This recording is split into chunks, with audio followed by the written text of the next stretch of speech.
Segunda carta de Paulo a Timóteo, capítulo 2.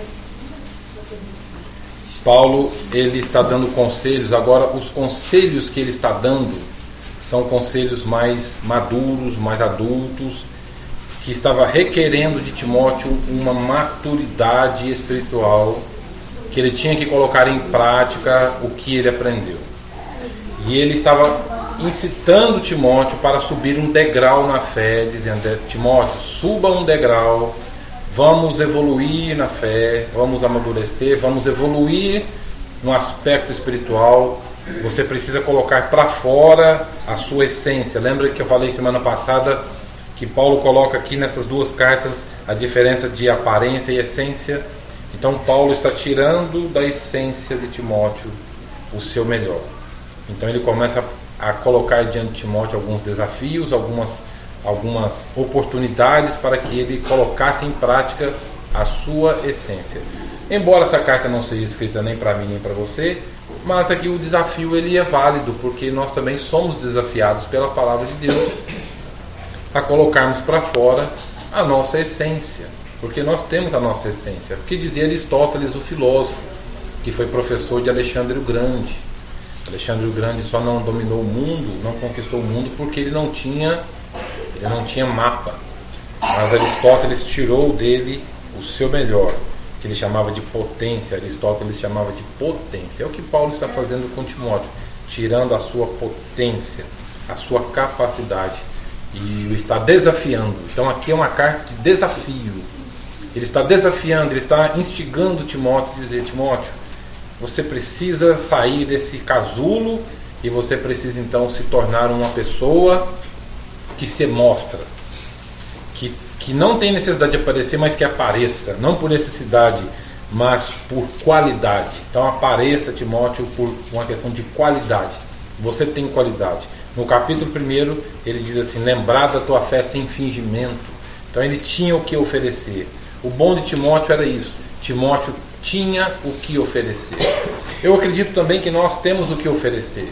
O reino de Deus precisa de você. E somente você pode fazer o que você tem a vocação para ser feito. Agora, no capítulo 2 de 2 Timóteo, então, se você está com a sua Bíblia aberta aí, nós vamos entender com algumas coisas que Paulo fala para Timóteo. 2 Timóteo capítulo 2, Paulo ele está então falando algumas coisas, instigando em Timóteo a maturidade espiritual, que é o que eu gostaria de tentar fazer aqui esta noite com todos nós. 2 Timóteo capítulo 2, versículo de número 19. 2 Timóteo capítulo 2, versículo 19. Todos acharam, né? 2 Timóteo capítulo 2, versículo 19. O versículo diz assim: entretanto, o firme fundamento de Deus permanece, tendo este selo. Preste atenção no que eu estou lendo. Preste atenção. Nós precisamos atentar ao que está sendo dito aí. O firme fundamento de Deus permanece, tendo este selo. 2 pontos. O Senhor conhece os que lhe pertencem. O Senhor conhece os que lhe pertencem. Está vendo a maturidade aí? Agora já não é mais o conselho de um homem para um menino. Agora era o conselho de um homem para um homem. Ele estava ensinando Timóteo a deixar de ser menino para se transformar em um homem. Ele está dizendo: deixe de ser um menino e se transforme em um homem. E o homem precisa saber que o Senhor conhece os que lhe pertencem. O que Paulo está ensinando? Deus não está atrás, ele não está peneirando, ele não está mercadejando seguidores. Deus não está implorando por seguidores. Deus não tem necessidade de seguidores. É o que ele está dizendo. Deus não precisa de seguidores. Deus não precisa de adeptos. Deus não precisa de partidários. Deus não precisa de pessoas que o defendam. Ele não precisa de defesa. Deus não precisa de defesa. Ele não precisa de defensores. Ele não precisa de vingadores. Ele não precisa de pessoas, ele precisa de pessoas que sejam segundo a sua imagem e semelhança. E Paulo está dizendo: o Senhor conhece os que lhe pertencem. Ele sabe olhar e ele sabe distinguir, ele sabe diferenciar os que lhe pertencem. Aí vem a pergunta. Eu sempre trabalho com perguntas. Eu gosto de trabalhar com perguntas. Quem são aqueles a quem Deus conhece e que lhe pertencem? Quem são esses? A igreja desconfigurou ao longo da história, desconfigurou servos de Deus e colocou aparência, dizendo que é a forma de vestir, que é a forma de falar, que é a forma de fazer isso, de não fazer aquilo, e etc. e tal. Aí vem uma pergunta: quem são aqueles a quem o Senhor conhece que lhe pertence? O capítulo 2 de 2 Timóteo, Paulo está mostrando quem são aqueles a quem são do Senhor e que Ele os conhece. Está visível aqui, é só nós darmos uma lida superficial no capítulo 2 de 2 Timóteo. O versículo de número 15, Paulo diz assim: procura apresentar-te a Deus aprovado, como obreiro que não tem de que se envergonhar, que maneja bem a palavra da verdade. Procura apresentar-te a Deus aprovado, como obreiro que não tem do que se envergonhar. Por que Paulo disse isso? Porque por 4 vezes no capítulo 1 Paulo fala assim: não me envergonho do Evangelho, não me envergonho do testemunho, não se envergonhe das minhas algemas. Lá em Romanos ele diz: não me envergonhe do Evangelho, porque é o poder de Deus para salvar tanto o judeu quanto o grego. Ele está mostrando para Timóteo: não se envergonhe do Evangelho. Não tenha vergonha do Evangelho. Você pode ter vergonha de ser qualquer coisa, menos do Evangelho. E Paulo repete isso várias vezes nas 2 cartas, e Paulo está dizendo: não te envergonhes do encarcerado que sou. E ele diz: procure apresentar-te a Deus aprovado, como um obreiro que não tem do que se envergonhar e que maneja bem a palavra da verdade. Aqueles a quem Deus conhece são aqueles que manejam bem a palavra da verdade. É sine qua non. O que é sine qua non? Sem a qual não é possível. Sine qua non é sem a qual não é possível. Não tem jeito de sermos servo bom e fiel. Não tem jeito de sermos convertidos de valor, de peso e profundidade, se nós não manejarmos bem a palavra da verdade. Por quê? Não porque o mundo precisa, mas porque Deus conhece os que lhe pertencem. Nos evangelhos, já contei isso aqui, vale a pena repetir. Nos evangelhos, um dia fizeram uma fake news, levaram uma fofoca para a mãe de Jesus, dizendo que Jesus não tomava banho, que Jesus não estava comendo, que estava vivendo como mendigo, e Jesus estava vivendo como um indigente.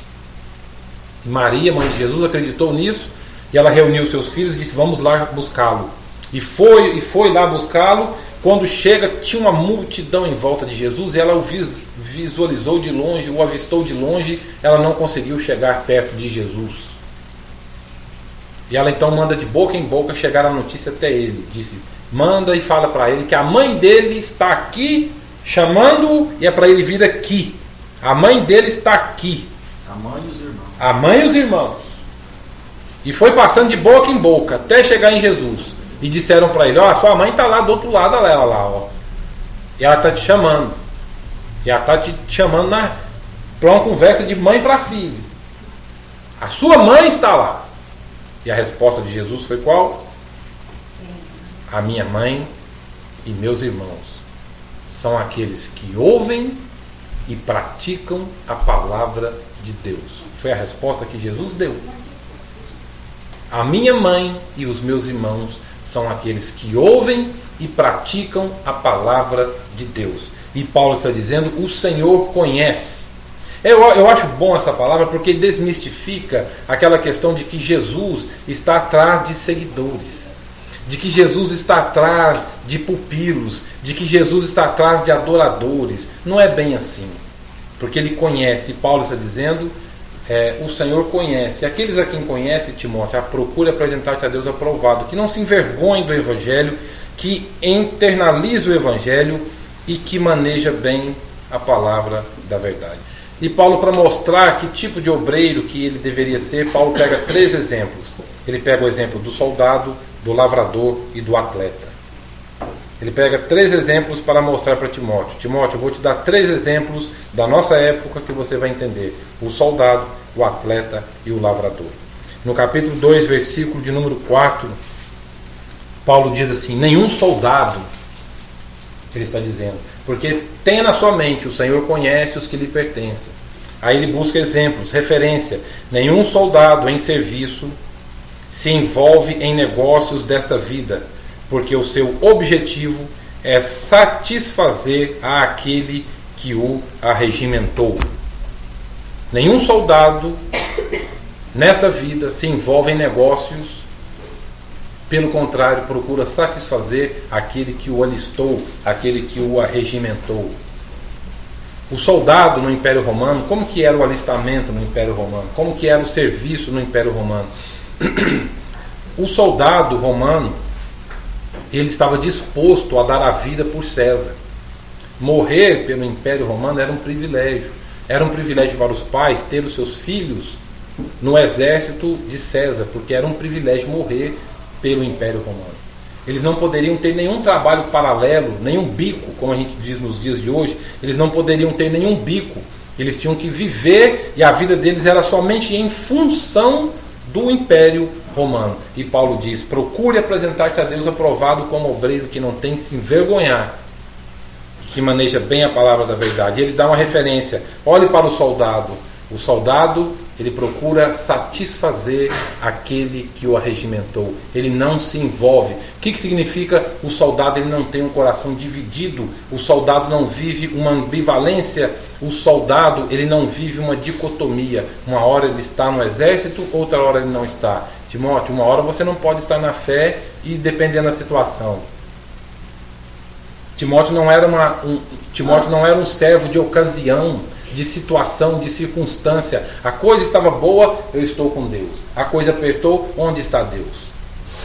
Ou a coisa apertou, glória a Deus, eu quero ir até Deus. A coisa melhorou, eu dou uma afastada, não é bem assim, etc e tal. Timóteo, o Senhor conhece o que lhe pertence. Aqueles que lhe pertencem são como soldados que não se envolvem, que não têm um coração dividido, que não têm uma mente dividida, que uma hora está com Deus, outra hora está ateu. Uma hora crê na Bíblia, outra hora questiona as Escrituras. Procura apresentar-te a Deus como obreiro que não tem que se vergonhar, que maneja bem a palavra da verdade.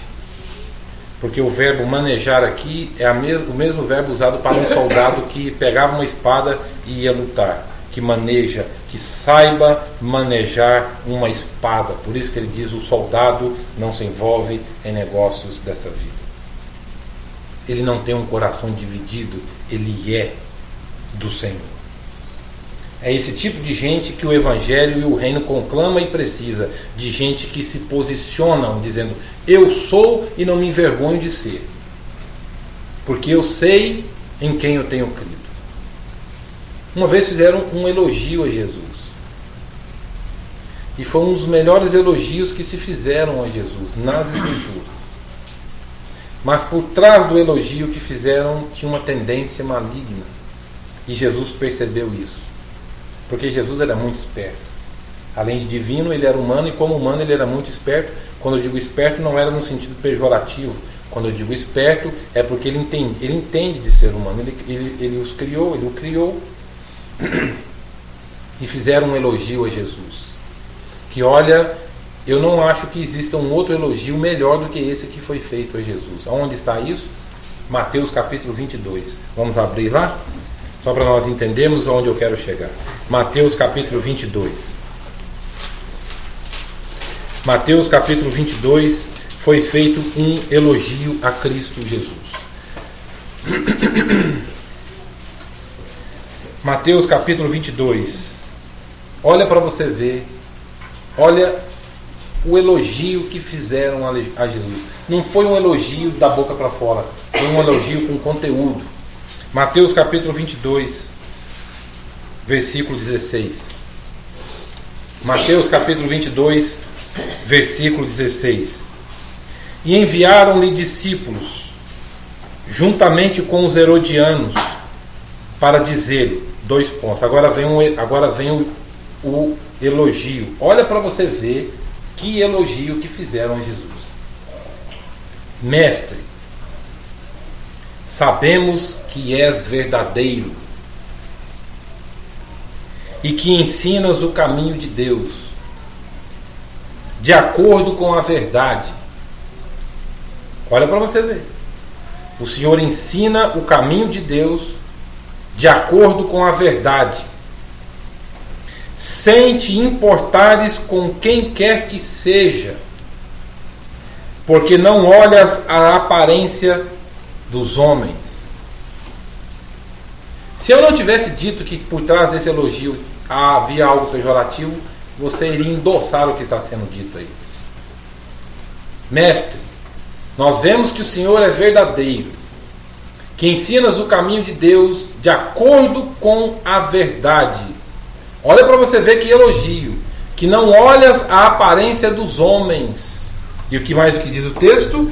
Que não olhe, que aceitas, que não te importa com quem quer que seja, porque não olhas a aparência dos homens. Eles estavam citando um texto do Velho Testamento, quando Deus disse para o pai de Davi e para Samuel, quando levaram todos os irmãos de Davi e não levaram Davi por causa da aparência. E sempre que apareciam os irmãos de Davi, Samuel olhava e dizia, não é esse, não é esse. E ele perguntava, Deus, mas não é nenhum desses. E Deus mandou ele perguntar, não tem mais um? E ele disse, não tem mais um? Ele disse, tem um moleque lá que toma conta de ovelhas, tragam um. E trouxeram Davi. Que moleque magro, esquisito. E Deus disse, é esse aí. E aí Samuel olhou para Davi e disse, mas é esse? Os irmãos, aqueles homens arrões, aqueles homens altos, fortes, e aparece aquele menino mirrado, fraco, cabeça baixa. E até Samuel, mas é esse aí? Aí Deus disse assim, o homem vê a aparência. O homem vê a aparência, mas o Senhor vê o coração do homem. Samuel falou, quem sou eu para questionar? Calou. Deus disse, o homem vê a aparência, eu vejo os corações dos homens. E eles estavam citando de tabela o que Deus disse para Samuel. O Senhor não vê a aparência, não te importas com a aparência.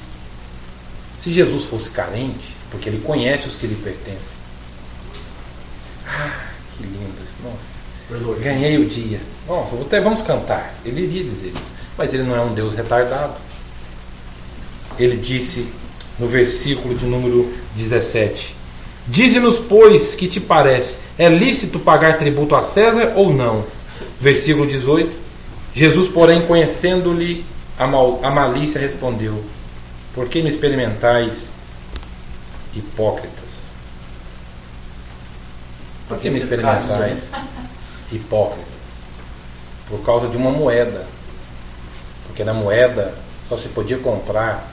Fica essa teoria aí, né? Eu vou citar, mas eu não vou entrar no assunto. Só vou fustigar. Ah, porque vai vir uma época que se não tiver a marca da besta, não poderá comprar. Isso aqui já existia nessa época aqui. Não tem nada disso, já existia isso. Só se comprava, só se podia comprar no mercado com uma moeda, e nessa moeda tinha um escrito. Tinha um escrito na moeda. Eles levaram a moeda para Jesus. Está aqui a moeda. Dai a César o que é de César. É lícito pagar tributo a César? E na moeda estava escrito de um lado: sumo pontífice, ou sumo sacerdote, por causa de Tibério Magno, que foi um dos imperadores de Roma. O judeu, ele tinha ódio dos Césares, porque ele era uma pseudo-divindade. Então, para comprar, tinha que comprar com a esfinge, que era de uma divindade. Nosso dinheiro tem uma referência divina. Você pega uma nota escrita assim: Deus seja louvado. Dinheiro e adoração, dinheiro e místico sempre andaram juntos. Por isso que o amor ao dinheiro, Jesus disse, Paulo também disse, principalmente Paulo, que o amor ao dinheiro é a avareza. A avareza é a raiz de todos os males. O que é a avareza? A avareza é amar, é você dar um amor que você deveria dar. Jesus chamou o dinheiro de mamon, ele chamou o dinheiro de uma divindade. Não poderei servir a Deus e a mamon. E eles então levaram esse questionamento, mas vieram com um elogio barato, dizendo: olha, o Senhor, a gente sabe que o Senhor ensina a verdade. Agora eles queriam pegar a Jesus. Jesus disse: vocês são hipócritas, por que vocês me testam? Aí Jesus deu uma resposta que eles não queriam ouvir de Jesus. E Jesus disse: dai a César o que é de César, e dai a Deus o que é de Deus. Dê a César o que é dele. O que é dele vocês têm que dar. O que é de Deus, deem a Deus o que é de Deus. Aí vem a pergunta: o que é de Deus? Lembre-se da pergunta de que Paulo, lembre-se da resposta de Paulo a Timóteo: o Senhor conhece os que lhe pertencem. O que é de Deus? Mateus capítulo 22, Jesus então agora começa a explicar o que é de Deus. Em Mateus 22, Jesus disse assim: Mestre, versículo 36, Mateus 22, 36. Mestre, qual é então o grande mandamento? Qual é o grande mandamento? Respondeu-lhes Jesus: amarás o Senhor teu Deus de todo o teu coração.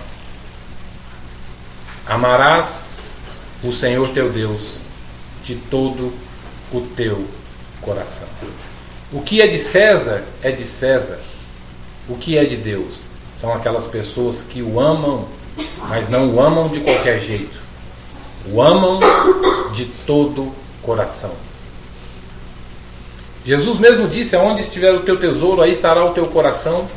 Coração não é o órgão que bombeia sangue. Coração é o centro humano, é o sistema nervoso humano.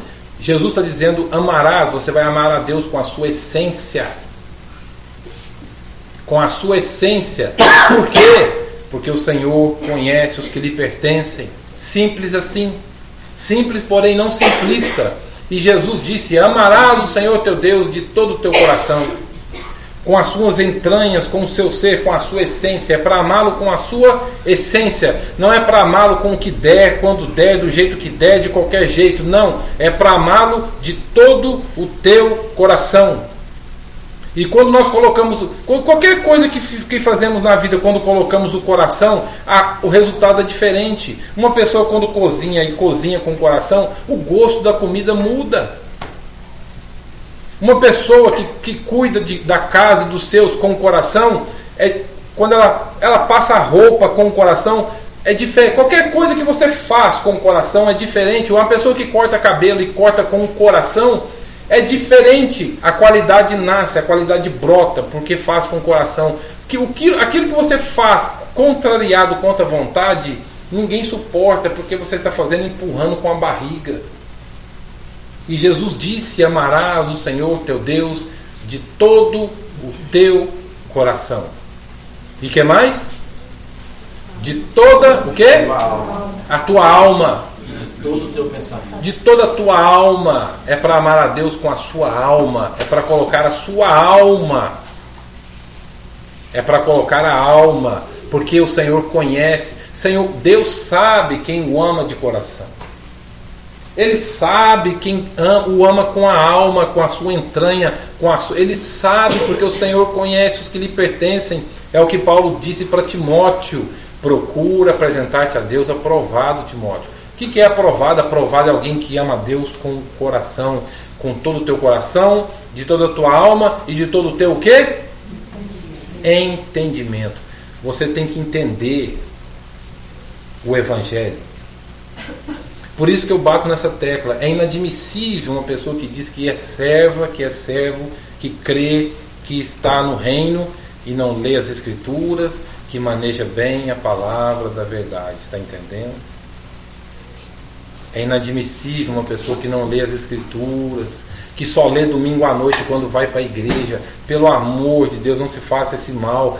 Você precisa das Escrituras, como disse Jeremias: achado as tuas palavras, logo as comi, porque elas me foram gozo e saúde para o corpo. É o que diz o salmista, se eu não me engano, o salmista Davi, que disse: guarda as tuas palavras no meu coração, para não pecar contra ti. Não adianta, irmãos. Não adianta. Deus não é carente de culto. Deus não precisa de culto. Deus não precisa. Ele não tem necessidade de ser lembrado que é Deus. Ele sabe quem que Ele é. Ele tem autoconsciência. Ele tem autoconsciência. Quando ele disse para Davi, quando Moisés disse: em nome de quem que eu vou falar? Em nome de quem que eu vou me apresentar? E dele disse: basta você dizer apenas uma coisa: eu sou, te enviou. Pronto. Ele não disse: vai lá e fala em nome do Senhor dos Exércitos. Leva a bandeira, o Senhor dos Exércitos está com você, e o meu nome é Senhor dos Exércitos. Ele disse: eu sou, te enviou. Pronto. Porque ele sabe quem que ele é. E Jesus disse: quem é o grande? Qual é o grande mandamento? Amarás o Senhor teu Deus de todo o teu coração, de toda a tua alma e de todo o teu entendimento. Lá em Marcos há um acréscimo, e Lucas também: e de toda a tua força. E de toda a tua força. Envolve total. É o homem completo. É o homem completo. A tua mente, o teu entendimento. Gente, nós precisamos entender as Escrituras. Ah, mas é muito difícil. É difícil para quem tem preguiça de pensar. Para quem tem preguiça de pegar um livro e ler. Aí fica difícil mesmo. Para quem tem preguiça, quando o tico e o teco não funcionam, não entram em acordo, os dois neurônios ficam ali rangendo para pensar, aí é difícil mesmo. Mas é para amar a Deus com todo o teu entendimento. É para ler. Ah, eu não entendi. Vai atrás de um livro que vai explicar, mas vá. Não fique apenas com a informação de domingo à noite. Tem gente que eles são dependentes químicos de domingo à noite. Se não for domingo à noite, parece que a fé desaba, desmonta, cai assim, igual um castelo de areia. Se as informações que você tem sobre Deus é apenas o que você aprende no domingo à noite, amém pelo domingo à noite. É bom o culto, não deixemos de congregar, é o que diz Paulo em Gálatas, é importante que congreguemos, é bom. Mas se você ficar pensando, se o conhecimento que você tem de Deus é apenas o que você ouve da boca do pastor no domingo à noite, você está lascado. Pastor é homem, ele é pecador, não é todo dia que ele sobe lá como fruto de oração. Tem dias que é apenas fruto do conhecimento, fruto do que ele aprendeu, estudou, e está lá e passando informação, e está falando que ele não tem o que dizer. Não estou generalizando e dizendo que todo pastor é assim. Eu estou dizendo em tese. Que é possível acontecer. É lógico.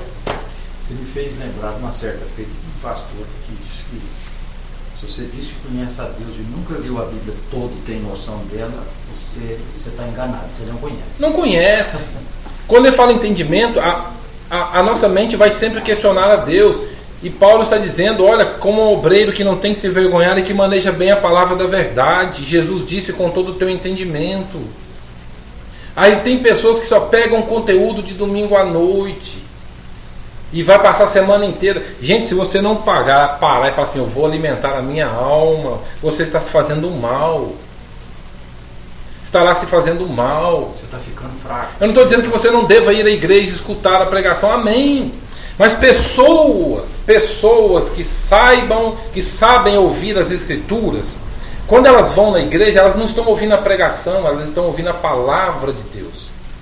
Pessoas que sabem ouvir as Escrituras, elas não estão ouvindo louvor, elas estão participando de uma adoração. Ela não está indo à igreja por obrigação, ela está indo ao templo para somar como corpo de Cristo com seus irmãos, como igreja, não instituição. Igreja é reunião de pessoas que estão ali prestando um culto a Deus.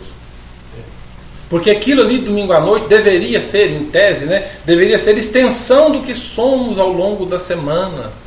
Então as informações que eu recebo domingo à noite, amém, graças a Deus. Deus falou o meu coração ou não falou o meu coração. Tem dias que eu vou à igreja que Deus não fala no meu coração, no domingo à noite no púlpito, Ele não fala. Mas se eu depender do domingo à noite para Ele falar comigo, eu estou lascado. Agora, quando eu tenho uma comunhão com isso aqui, Aí é diferente. Aí eu não vou ficar contrariado, achando que Deus está chateadinho comigo, porque Ele não falou comigo domingo à noite, ou porque eu não arrepiei, não senti nada. Gente, isso aí é superficial demais, você achar que culto é abençoado porque você arrepiou. Ai, o culto não foi bom não senti nada. Onde é que está na Bíblia que para relacionar com Deus tem que sentir Deus? Aonde está isso na Bíblia? Fé é certeza, não é sentimento. Fé é certeza, não é sentimento, nem assentimento. Fé é certeza, e certeza não é sentimento, é diferente. E a fé vem pelo ouvir e o ouvir as Escrituras Sagradas. E hoje nós vivemos uma época que estão alimentando a fé das pessoas com testemunho. Você é contra testemunho? Eles, não sou contra testemunho. Olha só, deixa eu te dizer uma coisa.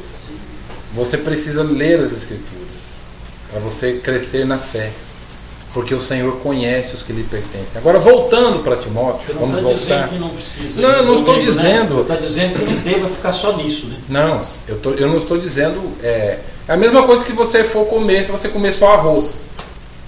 Se você ficar comendo só arroz, você vai ficar debilitado. Você vai ficar debilitado. Você tem que colocar uma outra coisa ali para poder fazer um balancete ali. Senão não tá, tem que colocar um feijão, uma carne, uma batata, uma salada, alguma coisa para poder dar um. Então a igreja, amém. Não estou dizendo que não devemos ir à igreja, devemos e podemos.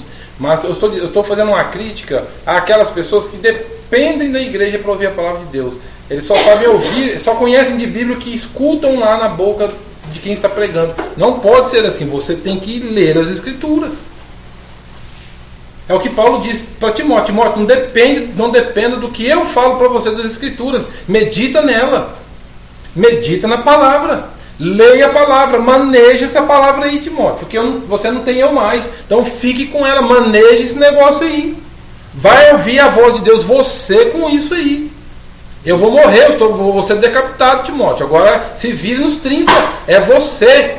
Ele cita até a avó dele, né? É, a sua avó, sua mãe, eu li sua avó, lógico. É lógico. A sua mãe.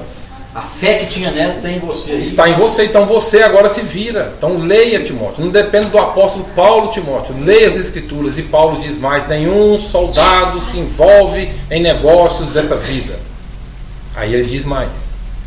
Voltando para 2 Timóteo capítulo 2, ele diz, versículo 5: igualmente, o atleta não é coroado se não lutar segundo as normas. Igualmente, o atleta não é coroado. Por que Paulo diz coroado? Por duas razões. Primeiro que ele fala assim: eu vou receber a coroa da glória. Ele disse isso para Timóteo: eu vou receber a coroa da glória. E na Grécia, quando um lutador ganhava, na luta greco-romana, ele ganhava uma coroa de louro. Aquela coroa assim. E ele está dizendo para Timóteo: nenhum atleta é coroado se não lutar de acordo com as normas. É o que ele está dizendo aí. Ele está buscando um comparativo. Timóteo, você não vai crescer na fé se você não andar de acordo com as normas. De acordo com as normas. Quando Paulo escreve Gálatas, Paulo fala das Escrituras como regra. Ele está dizendo como regra. Quer ver Gálatas? Eu vou achar aqui e ler para vocês entenderem o que Paulo está dizendo. Gálatas, Paulo diz assim. Não precisa achar que eu vou ler o texto. Tá bom. Tá bom? Olha aqui. Gálatas capítulo 6, versículo 16. Preste atenção para você ver o que Paulo está dizendo. Tanto que Paulo levava isso a sério. Gálatas 6, 16. E a todos quantos andarem de conformidade com esta regra. A palavra regra no grego é cânon. Daí nasceu a palavra cânon, sagrado. Paz e misericórdia sejam sobre eles e sobre o Israel de Deus. Todos quanto andarem de conformidade. O que significa a palavra conforme? Na nossa cultura, conforme é conformar, é uma aceitação mental. Mas a palavra conforme é tomar a forma. Daí na sua palavra conforme, conforma, você toma a forma. Quando Paulo diz, e todos quantos andarem de acordo com esta regra, conforme esta regra, todos aqueles que tomarem a forma do Evangelho, paz e misericórdia. É o fruto. É o fruto. Penso, logo existo. Foi o que diz René Descartes. Penso, logo existo. Ou em que pensar tudo que é justo, tudo que é puro, tudo que é bom, tudo que é santo. Seja isso que ocupe o vosso pensamento. Timóteo, alimenta a tua mente com a palavra de Deus, Timóteo. Você vai ser uma pessoa diferente, porque o Senhor conhece os que lhe pertencem, Timóteo. Ponha isso na cachola. O atleta não é coroado se não lutar de acordo com as normas. Se você não andar de acordo com essa regra aqui, cadencie a sua vida pelas Escrituras, alimenta-te da palavra, coma isso, é o que Paulo... Lembra de 1 Timóteo, quando Paulo disse assim, alimenta-te da palavra, come isso, Timóteo. Não tem jeito, se você não comer, você vai ficar nessa mesmice, na mediocridade, na média. Por causa da palavra média, nasceu a palavra medíocre. Você vai ficar na mediocridade, naquela horizontalidade medíocre, superficial, voo de galinha. Você vai ficar, porque você não conhece. E quer ser abençoado? O Senhor conhece os que lhe pertencem. Aqueles que lhe pertencem são aqueles que manejam, são aqueles que leem. O soldado não se envolve nos negócios dessa vida. O atleta não é coroado se não lutar de acordo com as normas. Disciplina. Exercício físico requer disciplina. Se você fala assim, eu vou fazer uma dieta, e você fala, eu vou seguir à risca, o nome disso é sacrifício. É sacrifício. Ninguém emagrece, ninguém fica forte se não sentir dor. Não tem jeito. É dor. Você sofre, você paga para sentir dor, para você ver o resultado no seu... Não existe dieta sem sacrifício. Aí você está naquela fome danada e você liga a televisão, aparece aquela propaganda de um sanduíche escorrendo o cheddar do lado. Aí você pensa assim, eu tenho que comer uma folha de alface. É tortura. Aí você fala assim, nossa, eu vou... Aí você muda de canal, aí mostra a propaganda daquele refrigerante, o cara abre assim... Aí mostra a pessoa tomando assim, a pessoa tomando assim, e você fala assim, nossa, eu tenho que tomar um pouco de água. Mas o atleta não é coroado se não tiver disciplina. Lembra do Michael Phelps? Aquele nadador Michael Phelps? Estava vendo uma entrevista com a irmã dele. Ele ganhou não sei quantas medalhas de ouro em uma única Olimpíada. 8 medalhas de ouro. 8 medalhas de ouro. E perguntaram para a irmã dele assim, em 9 provas. O que fez Michael Phelps ganhar como ele ganhou? Ela disse, ele ficou durante 4 anos sem sair de casa. Ele levantava às 5, ia treinar, nadar, independente do tempo, e voltava para casa. O nome disso é disciplina. É disciplina. Ele saía, nadava no frio de madrugada, voltava para casa. 4 anos. Porque ele tinha um objetivo. Eu vou ganhar.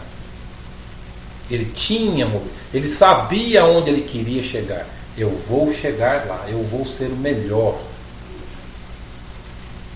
Aí Paulo está dizendo, nenhum atleta é coroado se não andar de acordo com a norma. Isso vale para o reino de Deus. Não será abençoado se você ficar lá na igreja lá. Não vai, se você não escutar as escrituras, se você não ler, se você não fizer o sacrifício de falar, eu não quero ler, a minha mente não quer, mas eu preciso, eu vou educar a minha mente. Não adianta. Vai ficar batendo essa tecla e não vai sair nada. Porque o soldado não se envolve, o atleta não é coroado. E segundo... Jesus falou no mesmo versículo, bem-aventurado aquele que medita nas palavra. Bem-aventurados aqueles que meditam. Porque são delas que de mim testificam. Exatamente. Essa é a verdade. E Paulo continua dizendo, voltando para 2 Timóteo, para nós terminarmos. 2 Timóteo capítulo 2, versículo 6. O lavrador que trabalha deve ser o primeiro a participar dos frutos. O lavrador. Como é que se lavrava a terra naquela época? Hoje tudo é eletrônico.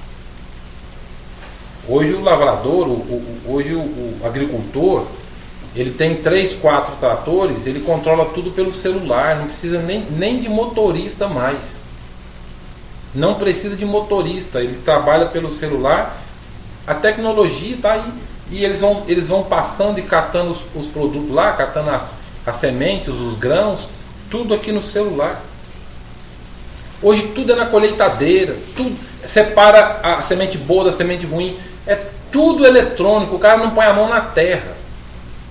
Naquela época era com um animal, debaixo de sol, socando o arado no chão, e Jesus disse assim: quem põe a mão no arado e olhar para trás não é digno.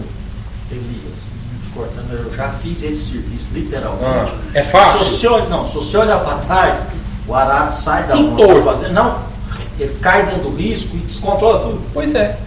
É o que Paulo está dizendo. Você não pode olhar de jeito nenhum. E é fácil? Tem que manter o olho lá onde é que o arado está. Não, e é fácil. Não, é super difícil. Fisicamente não é. No final do dia, você está com o corpo tudo rebentado. E Paulo está dizendo: o lavrador, aquele que põe a mão. Irmãos, você vai ter que pôr a cabeça, a mão, você vai ter que pôr o coração nisso aí, você vai ter que ler isso aí, você vai ter que lutar contra você mesmo, você vai ter que lutar contra isso aí para você colocar isso. Aí ele fala: o lavrador, ele é o primeiro a colher os frutos. Sabe quem vai colher o fruto? É você. Quem vai colher o fruto é você. Não é quem ler a Bíblia para você. Por isso que eu disse que se você ficar apenas com o que você ouve domingo, você não vai colher fruto.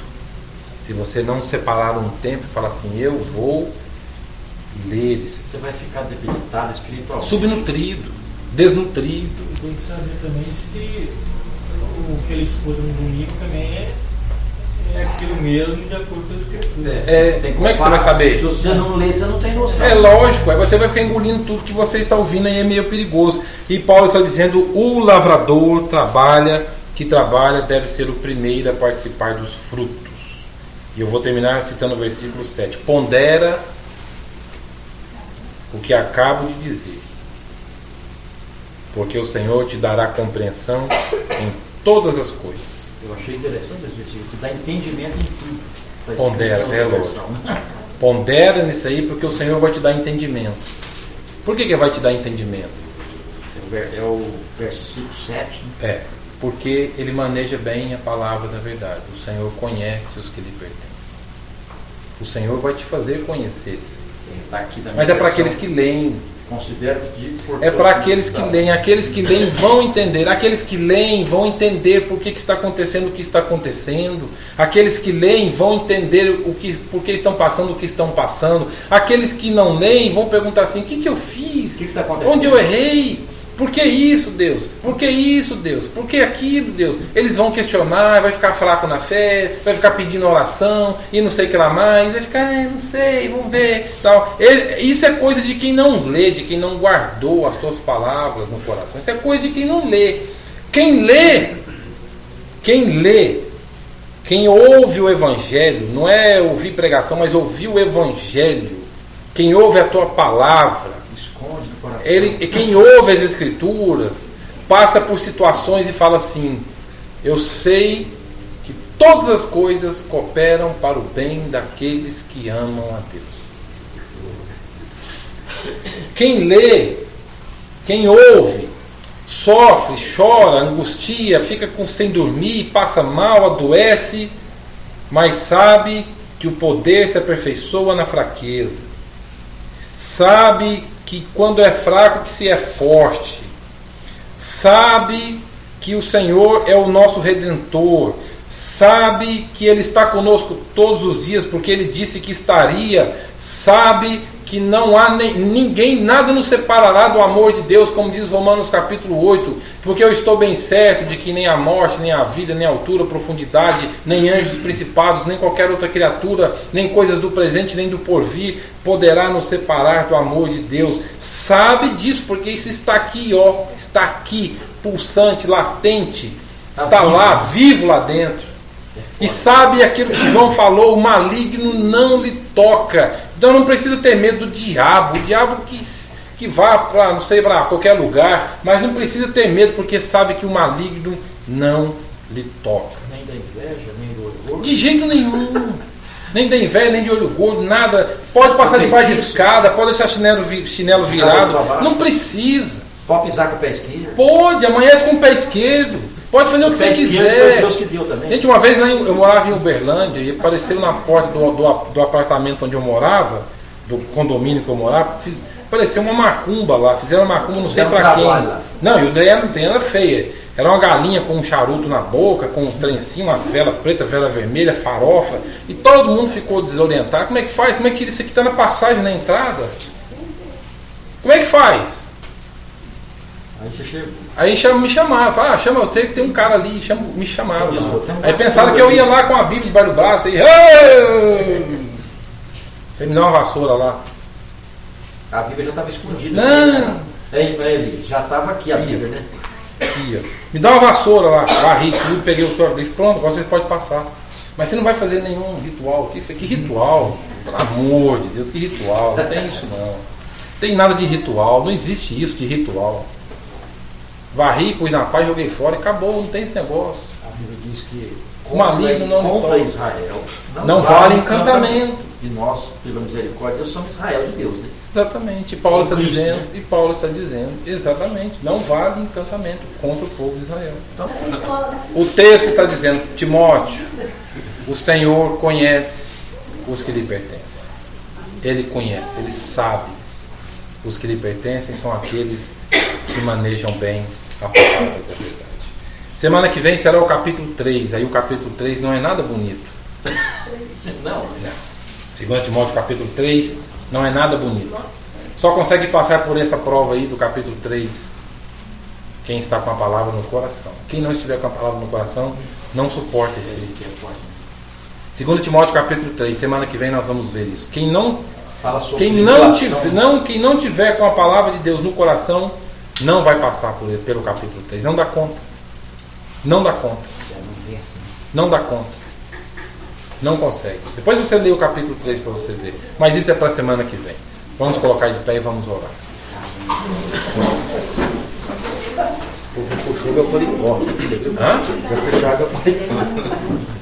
Vamos orar. Vamos orar. E vamos pedir ao Senhor que nos ajude a entender as Escrituras. O Senhor conhece os que lhe pertencem. Quem são? Aquele que é aprovado, que maneja bem a palavra. Meu irmão, minha irmã, leia as Escrituras, leia a palavra. Medite na palavra. Alimente o seu cérebro, alimente o seu coração com as Escrituras. Amarás o Senhor teu Deus de todo o teu coração, de toda a tua alma, de todo o teu entendimento e de toda a tua força. Faça isso, porque o trabalhador é digno de receber os primeiros frutos. Você vai colher fruto. Você vai colher os frutos. Há frutos para você colher. Há frutos para você desfrutar. Há fruto para te sustentar. Há fruto para você. Mas os frutos é para aqueles que trabalham a mente, que trabalham o coração no Evangelho. Há fruto. Há fruto para aquele que é um bom soldado, que não se envolve, que não tem ambivalência. Há fruto para o atleta que joga de acordo com as normas. Então há fruto para o lavrador que põe a mão no arado. É para essas pessoas que há fruto. Caso contrário, só será apenas desejo. Vamos orar. Senhor nosso Deus, graças te damos pela carta de Paulo a Timóteo, que é uma carta madura, uma carta que traz consigo um contributo espiritual profundo, que traz consigo verdades que também são verdades para nós. Embora a carta não foi escrita para mim, nem para ninguém aqui, mas a verdade, ela é a verdade. E nos ajude, ó Deus, a entendermos que nós precisamos de conhecer as Escrituras, porque o Senhor conhece os que lhe pertencem. Nós oramos assim, com a certeza de que nós pertencemos ao Senhor. E nos perdoe porque nós temos um certo descaso com as Escrituras. E nos ajude a ler, e nos ajude a entender. Espírito Santo, abra o nosso entendimento, como o Senhor abriu o coração de Lídia, como o Senhor abriu de tantas outras pessoas. Abra o nosso entendimento para conhecermos e retermos a palavra da verdade. Nós te pedimos assim no nome de Cristo, o nosso Senhor e Salvador. Amém. Amém. E amém. Deus abençoe e até quinta-feira que vem.